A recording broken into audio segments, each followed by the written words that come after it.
Hi, my name is MachineRite, and this is another Vod review. Today we're doing someone on my Discord named NoProPlayer. I guess his stream name is visualize_1. This guy is famous on my server for the look at this meme. You can join general chat and go and see the pinned comments to go find that. He plays on EU and he's from Belgium. So yeah, let's get started. This is a box fight VOD, which is probably more beneficial for actual fighting experience, where if I was going to VOD review a game, then I'd be looking for rotation errors for the most part. But yeah, if you have problems with fighting or dying like mid-game or early game, then this is really what you want to send me, is a nice review of box fights. Because then it's just a lot of fights in a row that I can really just point out different errors. Okay, so let's start.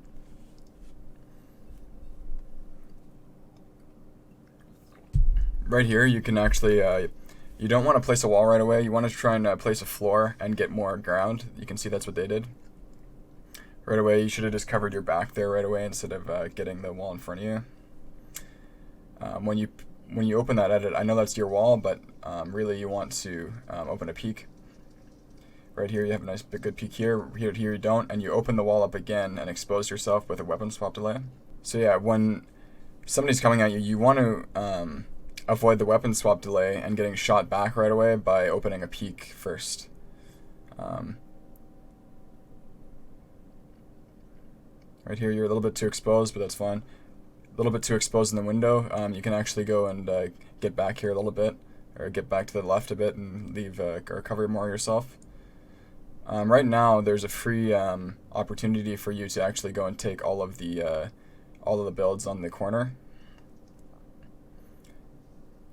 Just having the corner builds is really important for when people try to run away and relocate, specifically in box fights, because if they get into the corner, they have nowhere else to go, right? And it just makes it easier to corner them and cut them off and stop them from healing. The door here, instead of holding that, yeah, see? So right now, you should be, when you're spraying this, you should be behind your ramp because they can hit you with a spray return here. You don't get, or you do get the wall, but you open it up and you give yourself a weapon swap delay advantage. This guy shoots you here first. Also, when you edit something, you lose all crosshair placement and you have to reset it.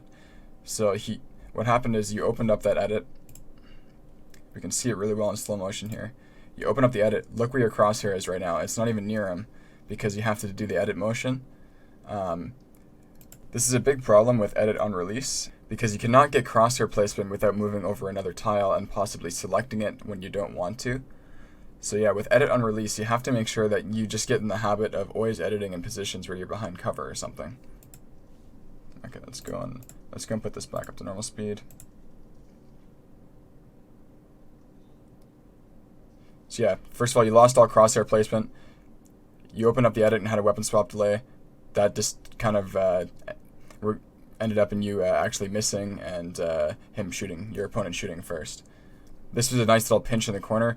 This is what I mean if you have all of your mats, or if you have control over the corner and they end up getting in there or getting pushed in there, especially in a 2v1 situation like this. It's really easy to go and pinch them like that and get both edits or take both walls at the same time. That's kind of the ideal thing with duos, is you go and try and take two walls at the same time, and it's really hard for an opponent to like turbo build both of those. Right here, your opponent here is doing a really good doing that top right corner wall edit, and then they're actually holding a very nice jump peak or right peak on you, and you don't seem to be you're not respecting that enough. That was a good peak. When you do that kind of top row peak, you want to make sure that you look down and reset it as fast as you can, and make sure that you're practicing that too. When you're spraying a wall like that, ideally you want to have more cover, because he could have spray returned you there very easily. I know this is a 2v1, but you could have probably avoided that. Okay, so you kind of just push in here, weapon swap delay. This guy turns and shoots first.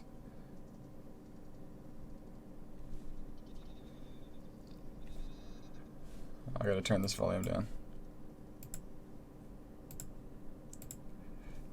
Yeah, so when you push into somebody's box, you have to make sure you're in a position where, first of all, your Like, when you're pushing into a box like that, you have to have a large health advantage, and I think you did.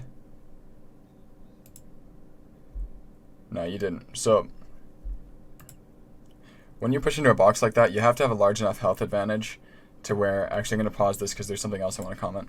When you push into somebody's box to finish them, you have to have a large enough health advantage to, first of all, tank a very commonly dealt shot.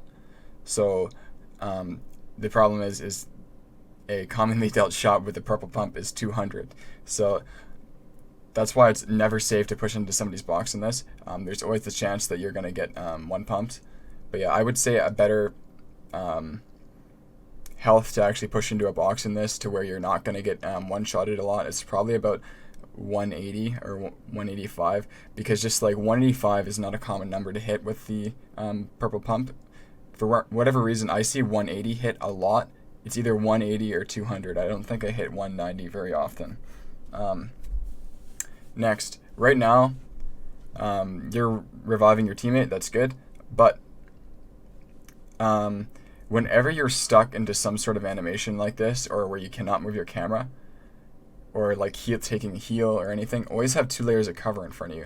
Right now, it's very easy for him to break this really weak wall and just line up crosshair placement on your, this is your teammate by the way, line up crosshair placement on his head and land some free headshots, because you're going to have a delay, first of all, because you have your shotgun out, you're going to have a delay to get to your shotgun and to your builds and to get that build up, and there's going to be a free shot that has time to sneak in during that time.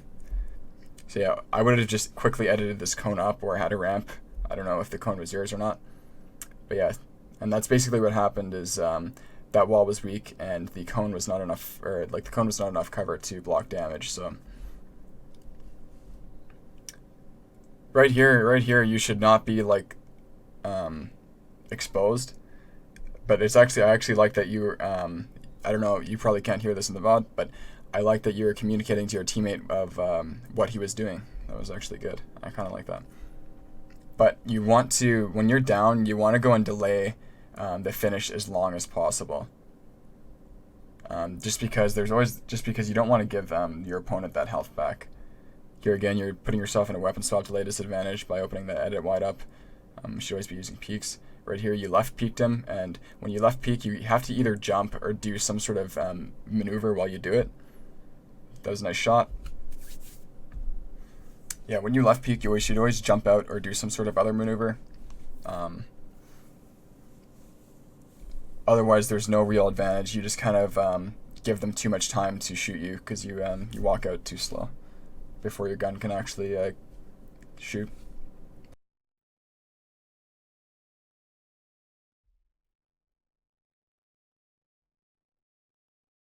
Right here, you're putting yourself in a position where you're cornered, which is not good. Yeah, you gotta leave. You have spray from another team, and I don't know what was going on here. I think he disconnected for a second.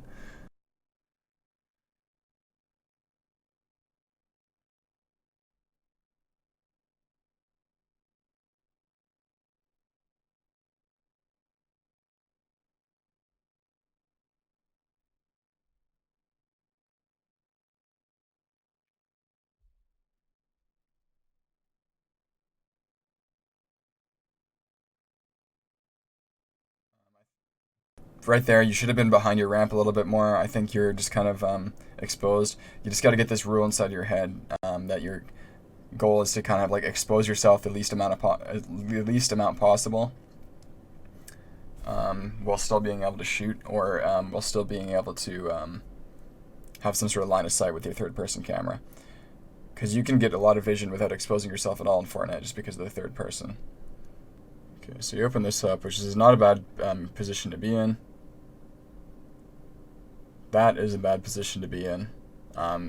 If I was going to peek from that angle, I would do the top, just the top row. There we go. Here's the peek that you want. You kind of over peek here a little bit. You want to be deeper in when you do that peek just so that you don't get exposed as much. Again, with this position here, I would not open this edit. I would do the top 3 edit. Man, your crosshair was almost there. You just got to work on the timing. So yeah, basically that was not a good trade to take.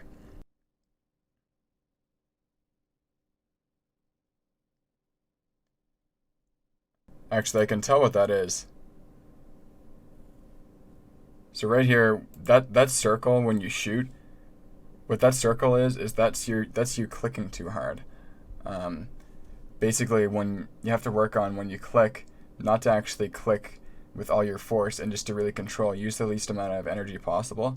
It's a bad habit if every time that you click, you're actually jerking your mouse a little bit.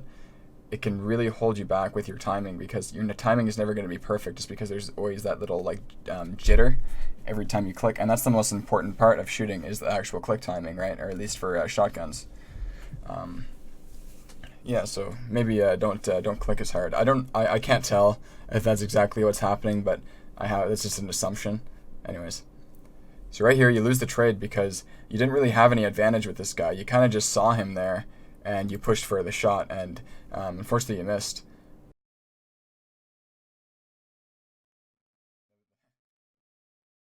That was a really nice move by your teammate there. Getting that, oh, that sucks. Yeah, right there, you just. I know it's not you, but yeah, your teammate could have just quickly reversed that ramp into the same ramp that he did that nice peek off of the first time, right there. As soon as he recognized that wasn't his wall, and his opponent was like setting up some sort of peek like that, you always got to counter with your own sort of cover. Never be at the mercy of their wall. You always have some sort of, yeah, like this. Always have something like this. You're a little bit too far out right now. You want to be a little bit deeper. I do like the strafing though. What I didn't like there is you turned your back to your opponent. You had to what you should have done there is reset the ramp first before you went for the edit, because he actually had a line of sight on you that entire time when you turned your back, and that would have been a free shot. So yeah, make sure that you're always blocking off your opponent with like some sort of like one of your own builds before you go and do that. And obviously, if you can't, then you can't. But yeah, this is not a good position to be in because yeah, you can't reset that wall, at least not easily without going to switching to your builds. Oh no. You got pickaxe, bro. Yeah, again here, get the floors out, and you can actually get a wall extended out just like they were doing. It's not really important in a real game, but if you wanna get any sort of win any sort of box fight, unfortunately, that's how you're gonna have to do it. These box fights are almost becoming like little mini games in themselves, more than simulations of the actual game, which is fun because I think box fights are fun. But ooh, that was nice. That was nice. It's a nice shot, but I want to go back to that situation because it happens a lot. Okay, this is your ramp. So you reverse it, and you go for that phase shot. He's already spraying you, right?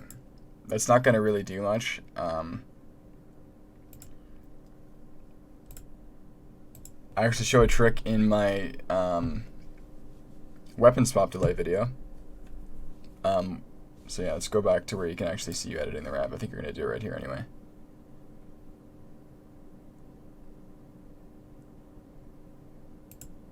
Yeah, so you do it, it's pretty much that exact edit, but you do it somewhere where it's going to actually catch your opponent inside of it.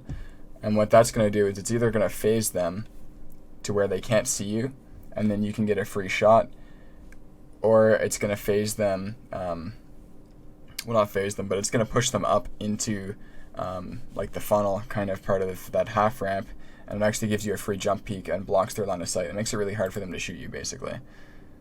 It's good that you got that flick shot off anyway. Yeah, flick shots are nice to have the ability to do them, but ideally you want to put yourself in positions to where you don't ever have to do them. That's going to be the most reliable thing for you.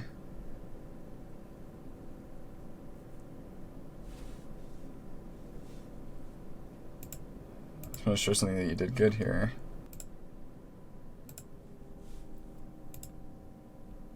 So your opponent here keeps opening a window up with weapon swap delay. So you got good crosshair placement on him here. You spray the wall a bit. You have a nice cover from the wall beside you.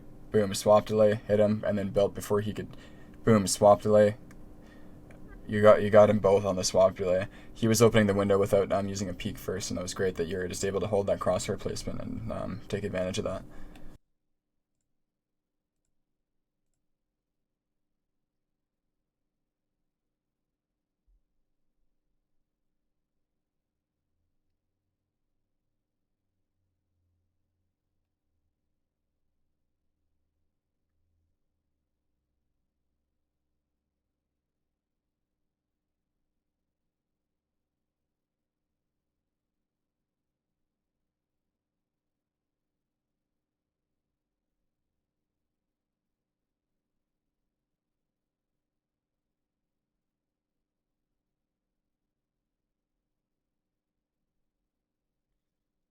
Yeah, you got that move is not going to be viable for very much longer if people keep doing it in build fights. You actually got tricked by it. You have to make sure that you're aware of the jump or of the phase, like the ramp phase, where you just have to train yourself to really see the difference in between a normal build and a phase build.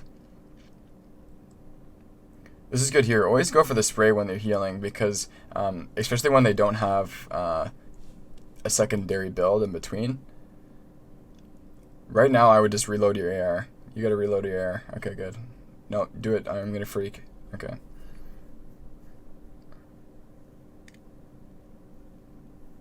So yeah, when someone's holding a wall like that, and if they're healing or something, there's always going to be, like I said before with the revive, there's going to be a bit of delay before they can get through it.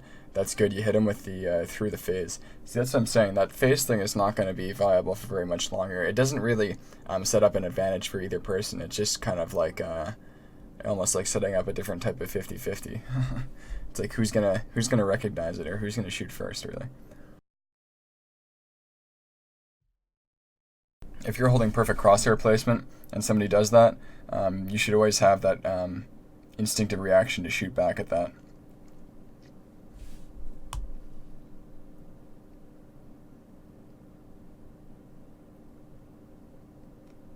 Yeah, never close a wall or close your teammates back when last time you checked it was open. That's never a good idea.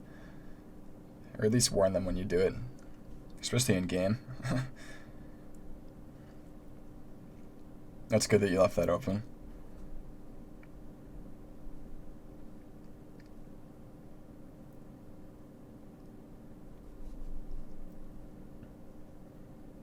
That was really good. You did use that wall as a nice right-hand peek, and then closed up quickly with a quick reset. Right here, boom, hit him on the spray return. That was perfect. Wait for the wall to get destroyed, or the ramp to get destroyed. Nice. So you didn't actually have a peek there, but you had You had two things that were right. You had perfect crosshair placement, and you had information with your camera. So they didn't really have a peek there. You could anticipate everything they were doing. It's still very easy for them to shoot first because they know what they're doing, but you can still see it very well. That's another thing to keep in mind with peeks is the level of concealment that you actually have behind your piece of cover. If something's more transparent, like a wall or something, then that peek is not actually as good as it could be.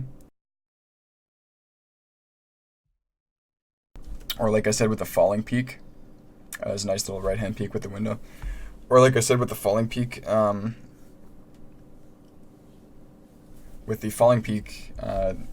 if you jump from too far away, it's actually very easy to time that shot because you're giving your opponent a lot of time to anticipate when you're going to be within shooting range or line of sight for shooting.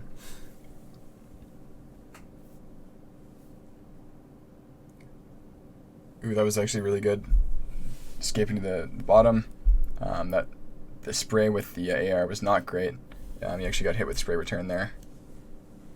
But he was low. He had a bit of a health advantage. I believe one of the teammates has rage quit. Anyways, guys, this VOD's almost an hour long. I'm gonna do kind of like the 20 minute rule, where if you do send me a box fight VOD or 1v1 VOD, I'm gonna review about 20 minutes of it. The final video may be shorter than that, just because of editing and everything. But yeah, that's all I really can afford to do. And also, the longer the video gets, really the longer it takes to edit and process anyway. So yeah, anyways, that's it for this. This is No Pro Player. I'm gonna link his Twitch in the description, so you can go and follow him if you like the way that he was playing. He's actually very good. There wasn't really a lot to critique. There's kind of half and half in between me pointing out good things and things to work on. But yeah, thanks.